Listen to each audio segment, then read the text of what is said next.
The series premiere of Watson cemented its spot as one of the most unique adaptations of Arthur Conan Doyle's Sherlock Holmes, but its villain introduction may have been the most original idea yet. While there have been many successful characters based on Sherlock Holmes himself, 2025's Watson instead centers on the titular John Watson, Morris Chestnut, Sherlock's partner in crime-solving who is normally delegated to sidekick status. The medical drama begins with an unapologetic decree of its originality since Watson kills Sherlock Holmes within minutes. To follow his posthumous wishes, and set up the medical drama, Watson opens a clinic. While Watson has been called a spiritual successor to Elementary, the drama is quickly settling into its unique identity, as well as laying the groundwork for one of its most important plots, the return of Moriarty, Randall Park. According to Shinwell Johnson, Richie Costa, Sherlock, Watson, and Moriarty all fell over a waterfall, but only one survived. The climactic start sets Watson up as an interesting post-Sherlock adaptation, but the early reveal that Moriarty didn't die in Watson's opening scene proves that John Watson still has a few mysteries to solve. Watson's Moriarty is designed to blend in. Moriarty can hide in plain sight. Arguably no Arthur Conan Doyle character steals the show more than James Moriarty. Andrew Scott's stint as Moriarty in BBC's Sherlock is still iconic, and the chilling performance of Jared Harris made Sherlock Holmes, A Game of Shadows a standout title. In every iteration of the Sherlock canon, Moriarty's character has maintained a certain presence that instantly gives away his villainy. In stark contrast, the first glimpse of Randall Park as Moriarty comes at the end of Watson Episode 1, an average man with a friendly face, a polo shirt, and a deep evil hidden beneath the surface. Watson making Moriarty an everyman figure is refreshing, but also deeply necessary for the medical drama's success.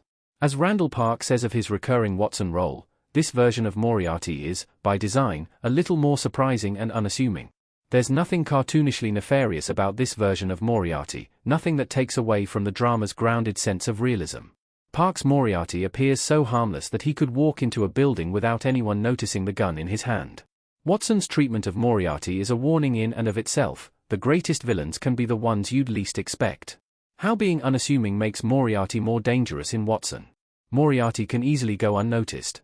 Randall Park as Professor James Moriarty in Watson.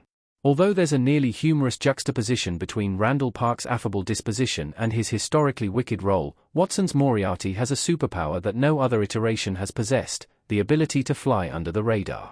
Before Watson, most versions of Moriarty have been too narcissistic, too unstable, or too proud of their schemes to keep a low profile. Yet, Watson's original take on Moriarty doesn't soften the character. In fact, this Moriarty is so evil that he can plot a mass casualty event with the same breezy tone he'd used to chat with a neighbor by the mailbox. Moriarty's bioterrorism objective in Watson has the power to, as he puts it himself at the end of the pilot, condemn Pittsburgh to a state of non-existence. Even beyond Pennsylvania, depending on the samples he possesses and the bioweapon he creates, Moriarty could pose a threat to the entire world. While such a disastrous goal seems lofty, even for the most infamous villains, Moriarty's ordinary demeanor makes him even more dangerous in Watson. His typical, run-of-the-mill presence enables him to work without arousing suspicion or even fully enact parts of his plan without being noticed at all. Watson's Randall Park cast is perfect for its version of Moriarty. Park is known for his nice guy roles. Despite Randall Park being one of the most recognizable names in Watson's cast of characters, his acting career consists of mostly comedic and, at times, even heroic roles. Even then, Randall Park has been part of serious projects in the past, but being the main antagonist of Watson is far outside of his typecast. While at first glance Randall Park as Moriarty may seem counterintuitive or confusing, his amiable reputation is yet another benefit for Watson. Not only is the medical drama's premise far different from its predecessors, but Watson is already proving it isn't afraid to take risks. Casting Randall Park as Moriarty could have gone either way, but the intentionality behind the choice is immediately clear. Watson is using Park's typecast to the show's advantage by subverting it and, in doing so, subverting a character that's existed since 1893.